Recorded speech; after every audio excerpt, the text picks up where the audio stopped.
তোমাদের সকলে মনে রাখতে হবে যে এই শিক্ষা প্রতিষ্ঠান তোমাদেরকে অনেক কিছু শিক্ষা। ইনশাআল্লাহ তোমরা আগামী দিনে আরো তোমাদের ভালো হোক, আগামী দিনে তোমাদের জন্য সুফল বয়ান হোক তোমাদের জন্য।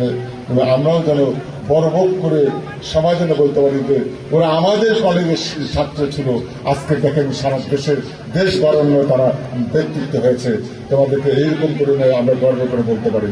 সে আশাবাদ ব্যক্ত করে এ আসেনে। আর আমার ভাইস প্রিন্সিপাল সাহেব বলেছেন এটা না বললি না, ইনশাআল্লাহ আল্লাহ আমিরাতে এই 1 মাসের মধ্যে বিল্ডিংটা শুরু হয়ে যাবে। তারপরে ইনশাআল্লাহ আশা করা যায় আরো বলি এই কলেজটা ইনশাআল্লাহ একদিন অনার্স হয়ে যাবে, ইনশাআল্লাহ অনার্স করে যাবে। এবং আশা করছি যে আরেকটু নামাজের জায়গায় ইনশাআল্লাহ আমি থাকি না থাকি, নামাজের জায়গায় ইনশাআল্লাহ হবেই। আল্লাহর ঘর এখানে প্রার্থনা করে এটা আমি 2 জায়গায় কথা বলেছি। জুনের পরে মানে নতুন গত বছর থেকে মানে চলতি বছর প্রায় শেষ, কোথাও বরাদ্দ ছিল না। আগামী জুনের পরে যে নতুন বরাদ্দ হবে তারপরে ইনশাআল্লাহ মসজিদে টাকা পাবো, মসজিদের জন্য ইনশাআল্লাহ অবশ্যই কাজ হবে। পাশাপাশি আমার ম্যাডাম তো বলেছে যে আসলে এই মাঠটা কিন্তু আমি করে দিচ্ছি।